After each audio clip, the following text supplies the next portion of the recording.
forever, ever hold a never mind. Oh, Hey everybody, welcome to another episode of Miles to Go with Mike and Leah.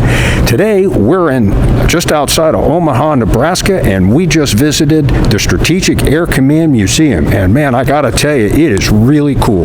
So what we're going to do is show you a bunch of videos that we took of the individual aircraft, and then we'll talk about it on the backside. See you in a minute. This is the SR-71, a Cold War super spy plane that could travel at 3 times the speed of sound, and it flew above the Earth and just below space. This is Hangar A, and the aircraft here are all in excellent condition. They have the largest aircraft America ever flew, the B-36.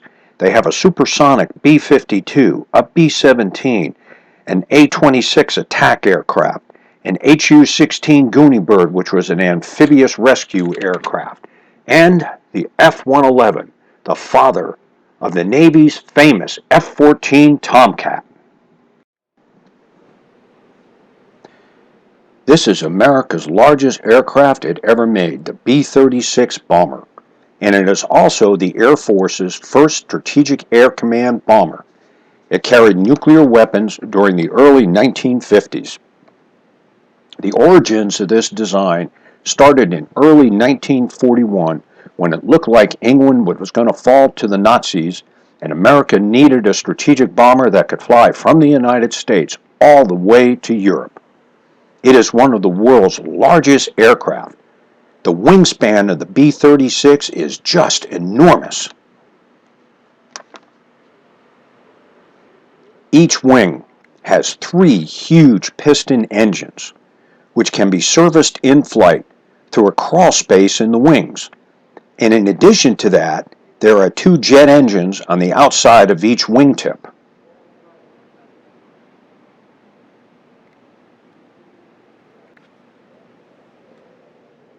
Here's a better view of the engines and the massive propellers.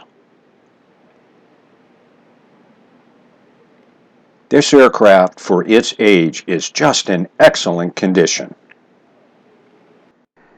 This is the Cold War B-57 that flew in the early 1950s, and it was both a strategic bomber and a reconnaissance aircraft.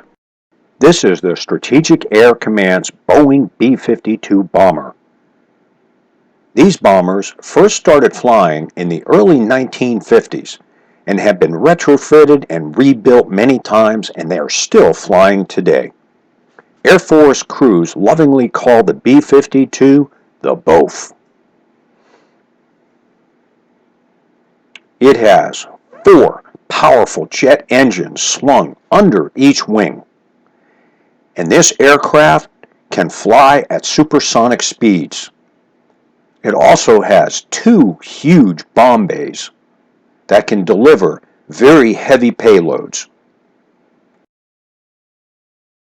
This is the famous Boeing World War II B-17G Flying Fortress. This B-17 is just in excellent condition. Each wing sports 2 huge radial engines.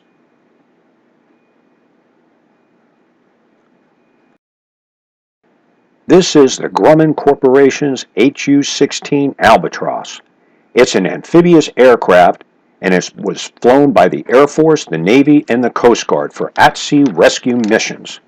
Many of the Albatrosses are still flying today as small passenger and privately owned aircraft. It has 2 powerful radial engines and pontoons at the outer wingtips for stability while floating.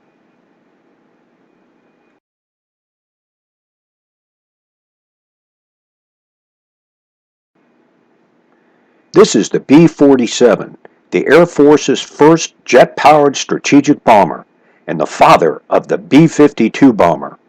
Hollywood actor and Air Force General Jimmy Stewart flew both the B-36 and the B-47.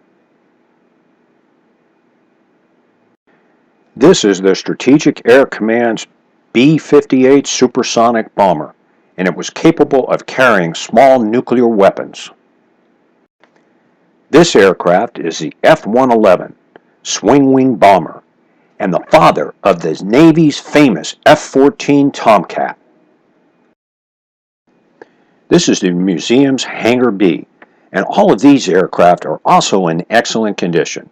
Although Hangar B is a little bit smaller, there's some really cool aircraft here.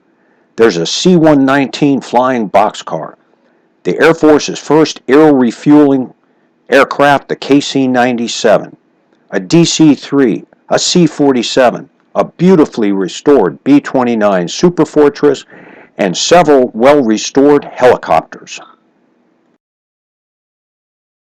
This was the twin-rotor CH-21 helicopter called the Flying Banana. This is the KC-97, and it was used by the Air Force as an air-to-air refueler. It has 4 powerful turboprop engines and outer wingtip fuel pods.